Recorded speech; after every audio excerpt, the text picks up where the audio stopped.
جی ماشاءاللہ جو ساتھی باہر تشریف فرمائے ہیں وہ اندر تشریف لے ہیں، اور ابھی استاد العلماء حضرت اقدس شیخ الحدیث حضرت مولانا مفتی خالد محمود صاحب آپ سے مخاطب ہوں گے۔ یقیناً ہی جب ہم دل جمعی کے ساتھ توجہ کے ساتھ گفتگو سنیں گے تو ضرور ہی ہم کچھ نہ کچھ یہاں سے لے کر جائیں گے، اور جس مقصد کے لیے یہ پروگرام کیا گیا، اور یقیناً ہی اگر ہم توجہ دیں گے تو اس مقصد کو بھی حاصل کر کے ہی جائیں گے۔ حضرت مولانا مفتی خالد محمود صاحب۔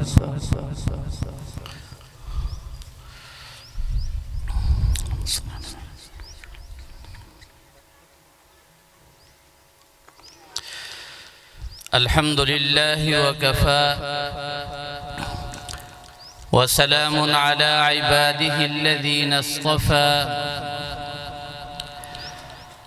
أما بعد فأعوذ بالله من الشيطان الرجيم، بسم الله الرحمن الرحيم، وَلَقَدْ آتَيْنَا دَاوُودَ وَسُلَيْمَانَ عِلْمًا، وقال رسول الله صلى الله تعالى عليه وسلم: خيركم من تعلم القرآن وعلمه، وقال رسول الله صلى الله تعالى عليه وسلم: تعلموا العلم وعلموه الناس، تعلموا الفرائض وعلموها الناس، تعلموا القرآن وعلموه الناس، أو كما قال رسول الله صلى الله تعالى عليه وسلم: صدق الله وصدق رسوله النبي الكريم، ونحن على ذلك لمن الشاهدين والشاكرين، والحمد لله رب العالمين۔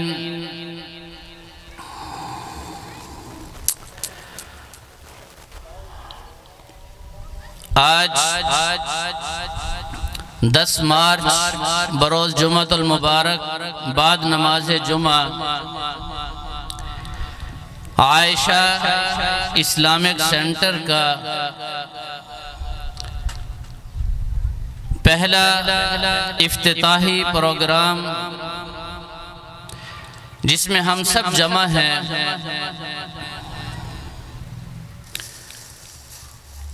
آج اس بابرکت تقریب میں 35 طلباء اور طالبات کی دستار بندی ہوگی۔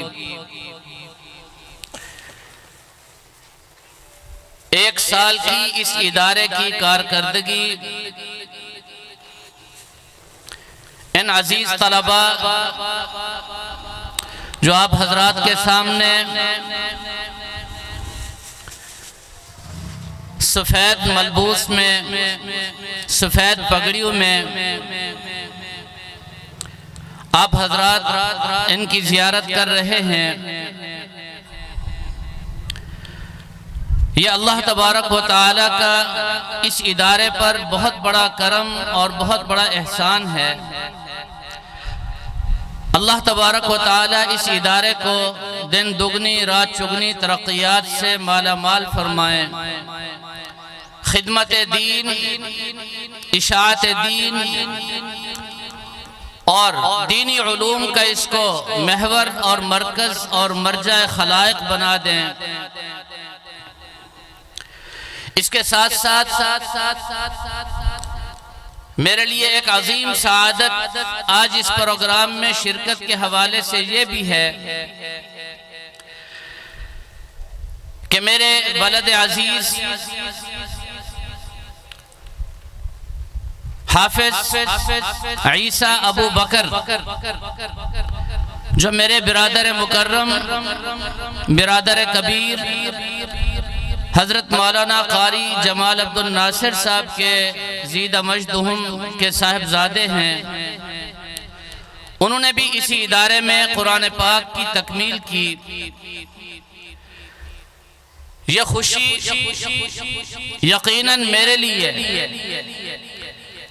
اور ہم سب کے لیے منفرد اور بڑی اہمیت کی حامل ہے۔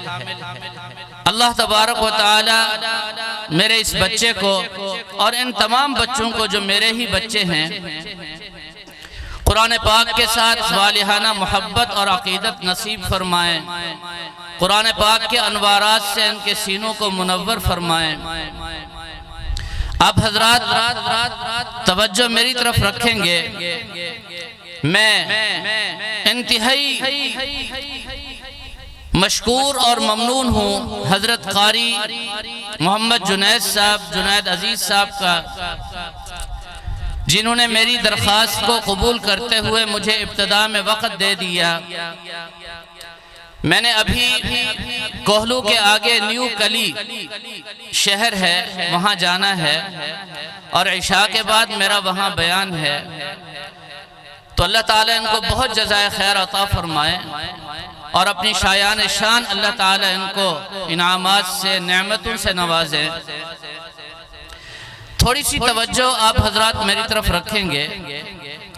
آج پاکستان کو بنے ہوئے 75 سال ہو گئے۔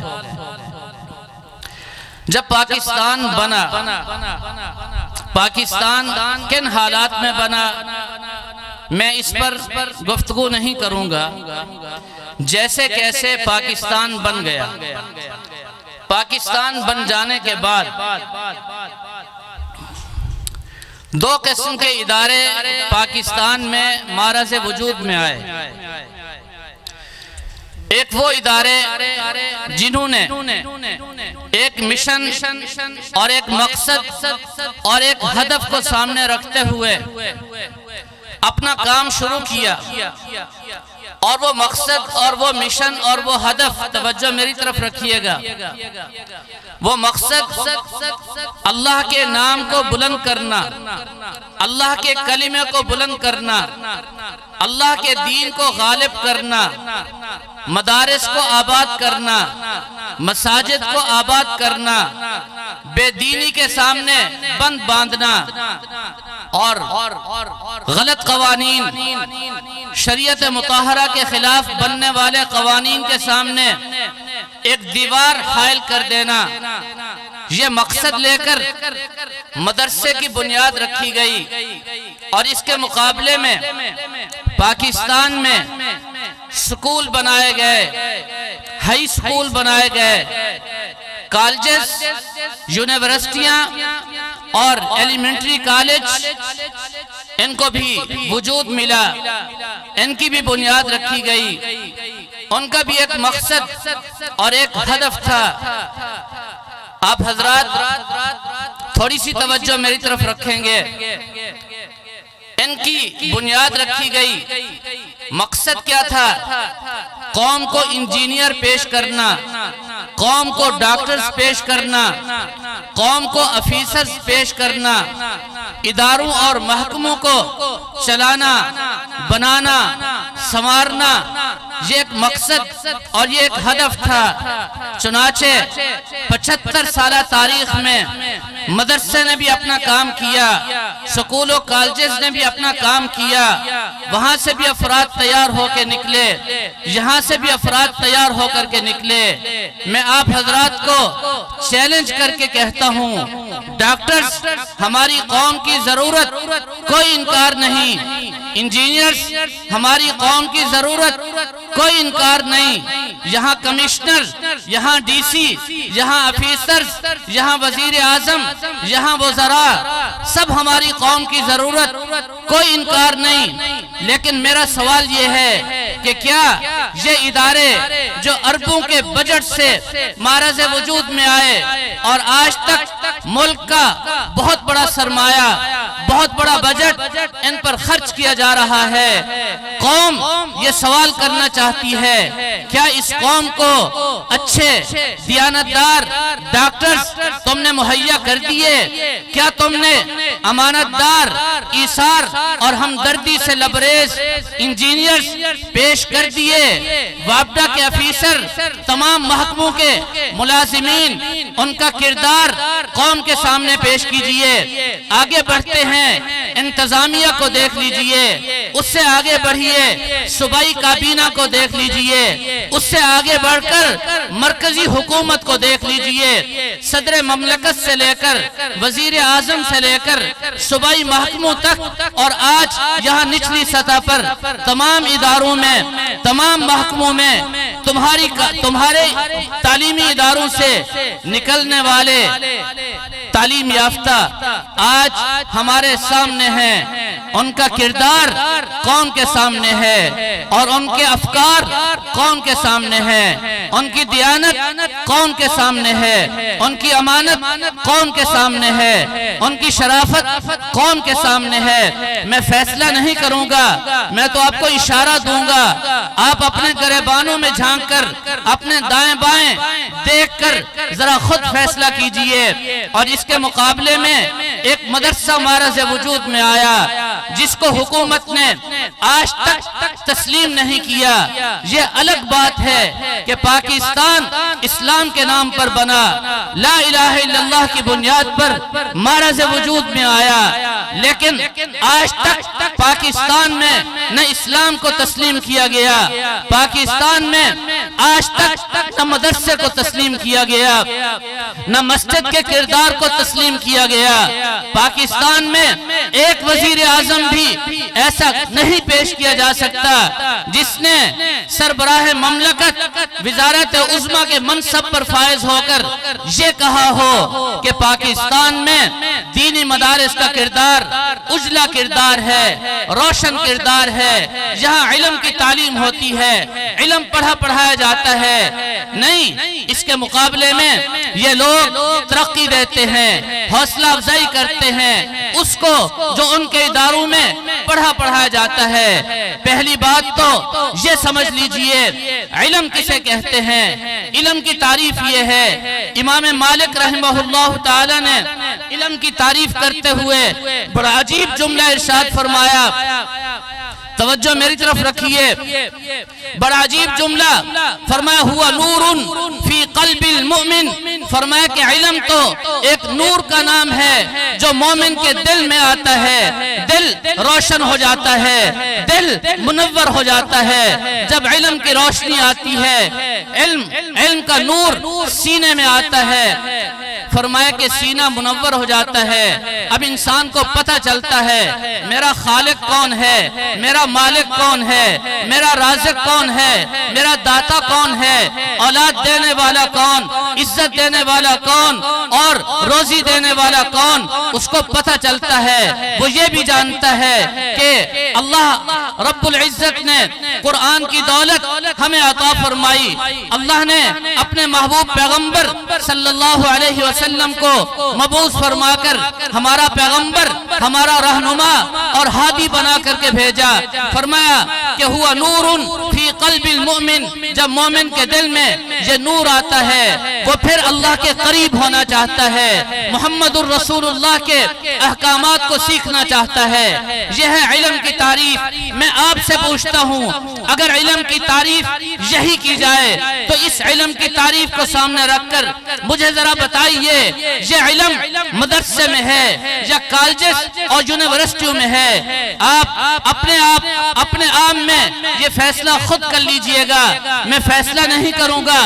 البتہ آپ کو یہ بات ضرور کہوں گا، کان کھول کر کے سنیے، بابانگ دہل میں یہ کہنا چاہتا ہوں، رب کعبہ کی قسم، آج مدرسہ 75 سالہ زندگی میں بغیر کسی بجٹ کے، بغیر سرکاری چھتری کے، بغیر کسی معاونت کے، میرے اور آپ کے غریبوں کے چندے سے یہ بننے والا، یہ چلنے والا، یہ پنپنے والا، یہ سنورنے والا، یہ روشن ہونے والا مدرسہ، جس نے میاں فی میاں 100% کامیاب ہو کر امت کے سامنے ایک نمونہ پیش کر دیا۔ میں آپ سے پوچھتا ہوں، آپ کو کبھی کسی مسجد کے امام کی ضرورت ہوئی ہو اور آپ قاری جنید صاحب کے پاس عائشہ اسلامک سینٹر میں آئے ہوں اور آپ نے کہا ہو مجھے امام چاہیے، اور قاری صاحب نے کہا ہو میرے پاس امام نہیں ہے، آپ نے مدرسہ بنایا، آپ کو مدرس چاہیے، آپ دارالفتاح میں آئے، آپ عائشہ اسلامک میں آئے، آپ کو مدرس نہ ملا ہو، آپ کو مؤذن کی ضرورت ہوئی ہو، آپ کو مؤذن نہ ملا ہو، رب کعبہ کی قسم ڈیرہ غازی خان کی بات نہیں کر رہا، پوری مملکت کی بات کر رہا ہوں، پورے اسلامی ممالک کی بات کر رہا ہوں، جہاں بھی مسجد بنی امام پہلے سے موجود، جہاں بھی مدرسہ بنا مدرس پہلے سے موجود، جہاں آذان کی ضرورت مؤذن پہلے سے موجود، مسجد بنی اللہ کا ذکر پہلے سے شروع ہو چکا ہے، مسجد کی عمارت بعد میں بنی، نماز پہلے شروع ہو گئی، مسجد کی عمارت بعد میں بنی، وہاں اللہ اللہ کرنے والے پہلے پہنچ گئے، مدرسے کی عمارت بعد میں بنی، وہاں پڑھنے پڑھانے والے پہلے پہنچ گئے۔ میں کیوں نہ کہوں دارالعلوم دیوبند ہمارا مرکز، ہمارا محور، ہماری ماں ہے، اس کو آپ دیکھ لیجئے، جب اس کا وجود بنا اور وہ معرض وجود میں آیا، کوئی عمارت نہیں، کوئی چھت نہیں، انار کے درخت کے نیچے ایک محمود شاگرد ہے اور ایک محمود استاذ ہے، وہاں سے اس کی بنیاد نکلی، چلتے چلتے پوری دنیا میں اس کی شاخیں قائم ہو گئی، ادارے بنتے چلے گئے، مدارس بنتے چلے گئے، طلبہ آتے چلے گئے، فیضیاب ہوتے چلے گئے۔ میں آپ کو بتانا چاہتا ہوں یہ ہے وہ مدرسہ جس کی بر صغیر پاک و ہند میں دارالعلوم دیوبند سے بنیاد رکھی گئی، اور اگر اس سے پیچھے چلیں تو آپ جانتے ہیں صفہ مدرسے سے اس کی بنیاد رکھی گئی، تفصیل کا وقت نہیں، میں آپ کو بتانا چاہتا ہوں اس مدرسے نے عبداللہ ابن مسعود جیسا فقیہ امت کو دیا، اسی مدرسے نے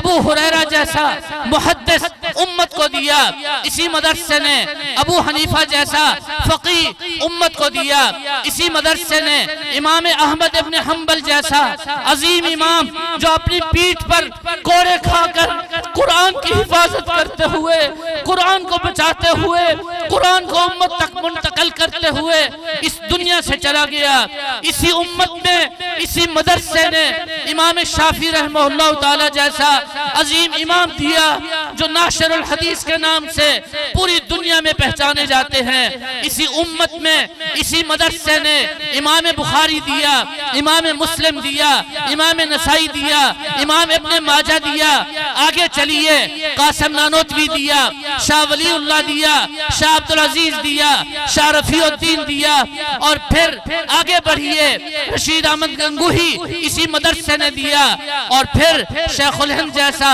عظیم جرنیل مجاہد محدث مفکر داعی اس امت کو دیا۔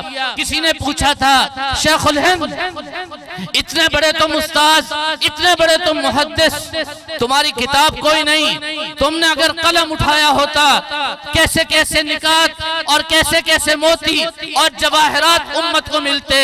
شیخ الہند نے فرمایا تم نے سمجھا نہیں مجھے، تم نے کبھی سوچا نہیں مجھے، آؤ میں تمہیں بتاتا ہوں، میں نے قرآن کا محدث اور قرآن کا مفسر امت کے لیے ایک کتاب کے عنوان سے امت کو دیا، اس کتاب کا نام دیکھنا ہو تو فرمایا عبید اللہ سندھی کو دیکھ لو، میں نے حدیث کا ایک عنوان قائم کیا، میں نے حدیث پر ایک کتاب لکھی، اگر آپ کو دیکھنا ہے تو جائیے میں کتاب کا نام بتاتا ہوں، علامہ انور شاہ کشمیری کو جا کر کے دیکھ لیجئے۔ اگر تم نے سیاست کا امام دیکھنا ہو، اگر تم نے زہد اور تقوی کا امام دیکھنا ہو اور ملک میں کردار دیکھنا ہو تو جاؤ، میں نے شیخ العربی والعجم حسین احمد مدنی کے نام سے ایک کتاب امت کے سامنے پیش کر دی ہے۔ اگر تمہیں تصوف چاہیے، تمہیں سلوک چاہیے، تمہیں للہیت چاہیے، تمہیں اخلاص چاہیے، تمہیں خانقاہی درس چاہیے، میں نے ایک کتاب لکھی ہے، اس کتاب کا نام ہے حکیم الامت مجدد الملت اشرف علی تھانوی، جا کر کے دیکھ لیجئے۔ اگر تمہیں دعوت و تبلیغ پر کوئی کتاب چاہیے، اس عنوان پر تمہیں 6 نمبر چاہیے، اور تمہیں علم و ذکر چاہیے، تعلیم و تعلم چاہیے، دعوت و تبلیغ چاہیے، تو میں نے اس عنوان پر بھی ایک کتاب تصنیف کی ہے۔ اس کتاب کا نام ہے مولانا محمد الیاس، جاؤ اس کو دیکھیے، تمہیں دعوت بھی ملے گی، تمہیں تبلیغ کا سبق بھی ملے گا، تمہیں حدیث کا درس بھی ملے گا، چلتا پھرتا تمہیں مدرسہ بھی ملے گا۔ اور اگر تمہیں مدرس چاہیے، اگر تمہیں محدث چاہیے، تو جاؤ، میں نے حسین احمد مدنی کی صورت میں ایک کتاب لکھ دی ہے، اس کو دیکھتے جاؤ اور پڑھنے اور پڑھانے کے نکات اور اسلوب سیکھتے جاؤ اور امت کے سامنے پیش کرتے جاؤ۔ میرے محترم دوستو، اتنا جمود ناراض بیٹھے ہیں آپ لوگ؟ ہاں جی سبحان اللہ تو کہہ دیں۔ اتنے بڑے بڑے اکابر کا تذکرہ آپ جا کر کے دیکھیے، شاملی کے میدان میں تمہیں اسی مدرسے کا پڑھا ہوا ملے گا۔ سیاست کے میدان میں ظالم اور جابر حکمرانوں کی آنکھوں میں آنکھیں ڈال کر حق بات کہنے والا اسی مدرسے نے پیش کیا ہے۔ خدا کی قسم اٹھا کر کہتا ہوں، مجھے ایک تو ایسا آدمی دکھائیے جو حق کے لیے، دین کے لیے، اللہ رب العزت کے جلال کے لیے، پیغمبر کی ناموس کے لیے، صحابہ کی عظمت کے لیے، صحابہ کے تقدس کے لیے برسر بازار چوکوں چوراہوں پر کھڑے ہو کر حق کا اعلان کرنے والا مجھے ایک تو پیش کیجئے۔ پورے پاکستان کی تاریخ میں، بر صغیر کی تاریخ میں اگر انگریز کے خلاف کوئی کھڑا ہوا تو اس کو شیخ الہند کہتے ہیں۔ اگر یہود و نصارہ کے خلاف، انگریز کی ثقافت کے خلاف اگر کوئی کھڑا ہوا، حسین احمد مدنی کی صورت میں مجھے نظر آتا ہے وہ مدرسے نے دیا۔ اب تاریخ اٹھا کر کے دیکھیے، پاکستان میں دیکھ لیجئے، ناموس رسالت ہو، عظمت صحابہ کا مشن ہو، اگر کہیں آپ کو کوئی برسر بازار اور برسر میدان للکارتا ہوا نظر آئے گا تو وہ اسی مدرسے کا پڑھا ہوا شاہکار تمہیں نظر آئے گا۔ میرے محترم دوستو، اب ذرا نصاب کو بھی دیکھ لیجئے۔ ایک میرے مدرسے کا نصاب ہے اور ایک ان کا نصاب ہے۔ توجہ میری طرف، ایک میرا نصاب اور ایک ان کا نصاب ہے۔ میں پوچھتا ہوں، تم اپنے نصاب کی ذرا تاریخ تو بتاؤ، اس کی سند تو بتاؤ، وہ کیا علم ہے جو ہر سال بدلتا جائے؟ اس علم کو کیا علم تم سمجھتے ہو جو ہر 2 سال کے بعد تبدیل ہو جائے؟ یا پہلا غلط، یا یہ غلط، یا وہ صحیح، یا یہ صحیح، ذرا فیصلہ کر کے تم مجھے بتاؤ۔ میرا وہ نصاب ہے، رب کعبہ کی قسم، اللہ نے اس کو نازل کیا، حضرت جبریل کے ذریعہ آیا، محمد الرسول اللہ پر نازل ہوا۔ جس نے اس کو پڑھا وہ عبداللہ کہلایا، جس عورت نے اس کو پڑھا امت اللہ کہلائی، جس مدرسے میں اس کا آغاز ہوا اس کو کعبۃ اللہ کہا جاتا ہے، اور یہ نصاب جس قلب اطہر پر اترا اس کو محمد الرسول اللہ کہا جاتا ہے۔ اگر اس کو کوئی بادشاہ پڑھے تو اس کو ذل اللہ کہا جاتا ہے۔ یاد رکھیں، یہ وہ نصاب ہے جس میں کوئی تبدیلی نہیں، لا تبدیل لکلمات اللہ۔ اس نصاب کا نام بھی یاد کر لیجئے، اس کو کلام اللہ کہتے ہیں۔ یہی ہے وہ کلام اللہ جو نصاب تعلیم ہے، جو مدرسے میں پڑھا جاتا ہے، مدرسے میں پڑھایا جاتا ہے۔ آج آپ پوری دنیا میں جائیے، ایک وقت وہ تھا جب پاکستان بنا، حافظ نہیں تھے، یہاں سے کراچی جایا کرتے تھے حافظ لوگ تراویح کے لیے، لیکن آج 75 سال کے بعد میں یہ تحدیث بن نعمت کے طور پر کہتا ہوں، کراچی کا ایک مدرسہ ایک سال میں 500 حافظ امت کو دے رہا ہے۔ کراچی کا کوئی چوک، کوئی چوراہا، کوئی گھر، کوئی مسجد، کوئی ایسا علاقہ نہیں جہاں قرآن پڑھانے والا، تراویح سنانے والا حافظ نہ ملتا ہو۔ ڈیرہ غازی خان میں دیکھ لیجئے، تحدیث بن نعمت کے طور پر کہتا ہوں، مسجدیں کم ہو گئی، گھر کم ہو گئے، حافظ زیادہ ہو گئے۔ تعلیم ان کی دیکھیے، تربیت ان کی دیکھیے، تلاوت ان کی دیکھیے۔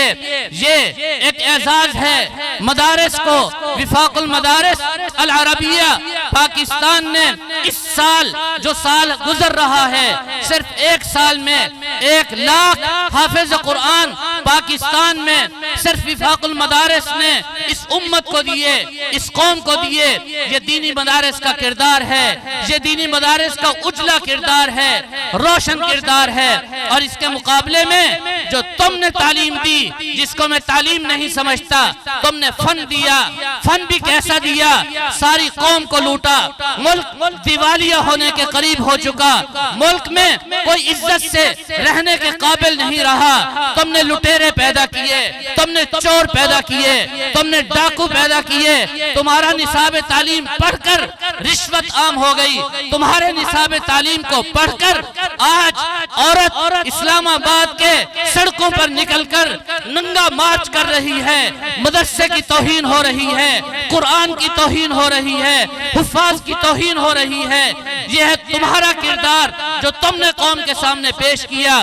آج کسی ادارے میں کوئی شریف آدمی جا کر دیانتداری کے ساتھ اپنا حق نہیں لے سکتا، اور اس کے مقابلے میں رات کی تاریکی میں آپ مدرسے میں جا کر دستک دو، میرے ابا کا انتقال ہو گیا، جنازہ پڑھانا ہے، میری اماں کا انتقال ہو گیا، عورت چاہیے، غسل دینا ہے۔ خدا کی قسم، مدرسہ بغیر کسی معاوضے کے، بغیر کس کچھ لیے، وہ آپ کو امام بھی دیتا ہے، مدرس بھی دیتا ہے، مؤذن بھی دیتا ہے، جنازہ پڑھانے والا بھی دیتا ہے۔ مدرسہ تمہیں غسل دینے والا بھی دیتا ہے، مدرسہ تمہیں دعا بھی سکھاتا ہے، مدرسہ تمہیں تم بیمار ہو جاؤ بیمار پرسی کرنا بھی سکھاتا ہے۔ یہی مدرسہ تمہیں اللہ کے ساتھ جوڑتا ہے، رسول اللہ کے ساتھ تمہارا تعلق مضبوط کرتا ہے، اور پھر بھی تم مدرسے کے بارے میں عجیب سوچ رکھتے ہو۔ خدا را اپنی فکر پر اور اپنی سوچ پر نظر ڈالیے۔ یہ وہ حفاظ جن کو تم دیکھ رہے ہو، یہ مدرسے نے امت کو دیے ہیں۔ اربوں کا بجٹ اس اسلامی مملکت میں جن اداروں کے لیے مختص ہوتا ہے، پاکستان کی 75 سالہ تاریخ میں مجھے بتائیے ایک حافظ کسی نے پیش کیا؟ کسی سکول، کسی کالج، کسی یونیورسٹی نے؟ کیا امت کی ضرورت نہیں ہے حفظ؟ کیا امت کی ضرورت نہیں ہے قرآن کا قاری؟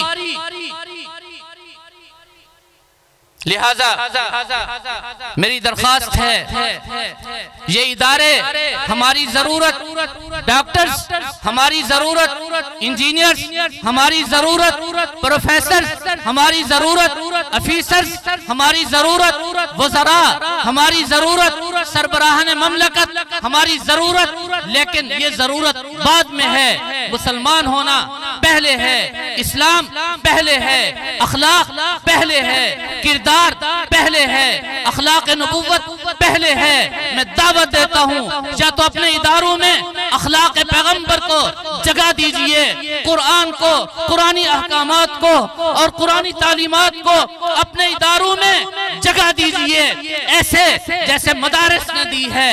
اگر تم نہیں دے سکتے، اور میں یقین سے کہتا ہوں جس روش پر، جس طریق پر تم چلے ہو، تم یہود و نصارہ کو خوش کرنے کے لیے نکلے ہو، تمہارے ہاں نہ دین کچھ ہے، نہ اللہ اور اللہ کے رسول کی کوئی عظمت تمہارے دلوں میں ہے۔ تمہارے یہ مارچ اور تمہاری اسمبلیوں کے قوانین آج ہم دیکھ رہے ہیں، ہمیں پتہ چل رہا ہے کہ تمہارا کردار نہیں ہے ایسا کہ تم دین کو جگہ دو، ملک میں اسلام کو، حفظ کو، تعلیمات دینیہ کو تم رواج دو۔ تو پھر میں کہنا چاہتا ہوں ڈاکٹر صاحبان کو، انجینئرز کو، پروفیسرز کو، خدا را پہلے مدرسے میں آؤ، قاری جنید صاحب کی کلاس میں بیٹھو، الف با سیکھو، اخلاق سیکھو، دعائیں سیکھو، کردار سیکھو، ایثار سیکھو، ہمدردی سیکھو، پردے کے مسائل سیکھو، نماز کے مسائل سیکھو، پڑوسیوں کے حقوق جانو، اعمال صالحہ کا سبق لو، اور پھر جا کر تم ڈاکٹر بنو۔ ایسے ڈاکٹر اگر آگئے، خدا کی قسم ہم علماء کی جماعت میں پورے یقین سے کہتا ہوں ہم تمہیں سلوٹ ماریں گے، تمہیں سلام پیش کریں گے۔ اگر تم ڈاکٹر بھی ہو اور پھر محمدی بھی ہو، تم ڈاکٹر بھی ہو، تم نمازی بھی ہو، تم ڈاکٹر بھی ہو، تم ہمدرد بھی ہو، تم ڈاکٹر بھی ہو اور تم خیر خواہ بھی ہو، تم ڈاکٹر بھی ہو، تمہیں بہشتی زیور بھی آتا ہو، تم ڈاکٹر بھی ہو، تمہیں تعلیم الاسلام بھی آتا ہو، یقین جانیے آج میرے دل میں ایک بات بار بار آ رہی ہے کہ یہ سارے مسلمان، ان کو چاہیے شاید کہ بخاری کی ضرورت نہ ہو، قدوری اور ہدایہ کی ضرورت نہ ہو، لیکن میری اس بات کا کوئی انکار نہیں کر سکتا، آج ہر مسلمان کی ضرورت تعلیم الاسلام تو ہے۔ کم از کم ہمارے وزیر کو، ہمارے ڈاکٹر کو، ہمارے پروفیسر کو تعلیم الاسلام، حضرت مفتی کفایت اللہ صاحب کا لکھا ہوا چھوٹا سا رسالہ جو 1 مہینے میں پڑھایا جا سکتا ہے، کم از کم تعلیم الاسلام تو عام کر دیا جائے۔ علیکم بسنتی، اس کو تو عام کر دیا جائے۔ بہشتی زیور، اس کو تو عام کر دیا جائے، تاکہ ہمارے ان اداروں میں بیٹھنے والے کسی درجے کے ملازم، کسی درجے کے افیسر، کسی طبقے سے تعلق رکھنے والے کم از کم ان کو دین کے بنیادی علوم کا تو پتہ ہو، حلال اور حرام کا تو پتہ ہو۔ رشوت کھا کر اللہ کے سامنے کس منہ سے جائیں گے؟ سود کھا کر پیغمبر کو کیا منہ دکھائیں گے؟ کم از کم ان کو اتنا تو پتہ ہو۔ آپ حضرات میری تائید کرتے ہیں؟ میرے محترم دوستو، آپ ہماری آواز کے ساتھ آواز ملا کر اس تحریک کا حصہ بن جائیے، ایک ایک فرد تک یہ پیغام پہنچائیے۔ آئیے تعلیم الاسلام پڑھیے، آئیے تعلیم الاسلام پڑھیے۔ دارالافتاء میں ہم نے تعلیم بالغاں کے عنوان سے مغرب تا عشاء دراسات دینیہ کا کورس رکھا، 1.5 گھنٹہ 2 سالہ کورس۔ آئیں سارے مسلمان آئیں، مرد بھی آئیں، عورتیں بھی آئیں، یہاں بھی یہ شعبہ بنات میں جاری ہے۔ اپنی بچیوں کو لائیے اور ان کو اس تعلیم سے آراستہ کیجئے۔ یہی ہے وہ تعلیم جو آخرت میں کام آئے گی، یہی ہے وہ تعلیم جو دنیا میں تمہارے کام آئے گی۔ ورنہ یاد رکھنا تم مرو گے، تمہارے بیٹے کو جنازے کی دعا بھی نہیں آئے گی، وہ تمہیں اس طرح قبر کے گڑھے میں ڈالے گا، نہ پھر تمہیں پوچھے گا، نہ تمہیں ادھر کوئی پوچھنے والا ہوگا۔ خدارا اپنی عاقبت کو دیکھیے، اپنے انجام کو دیکھیے۔ میں انہی معروضات کے ساتھ اپنی بات کو ختم کرتا ہوں، اور ایک مرتبہ پھر ان حفاظ کرام کو میں خراج تحسین پیش کرتا ہوں، بالخصوص والد عزیز حافظ عیسیٰ ابو بکر بن حضرت مولانا قاری جمال عبد الناصر صاحب۔ یقیناً میرے لیے سب سے بڑھ کر اور آپ سب کے لیے یہ خوشی کا موقع ہے، اور اسی طرح یہ ہمارا عائشہ اسلامک سینٹر کا پہلا افتتاحی پروگرام ہے جو اتنا کامیاب اور اتنا بھرپور۔ اللہ تعالیٰ اس کو نظر بد سے بچائیں، حاسدین کے حسد سے بچائیں۔ اللہ تعالیٰ اس کو چاند اور سورج کی طرح چمکتا رکھیں، اور یہاں کے انوارات پوری دنیا میں پھیلیں۔ وما علینا الا البلاغ۔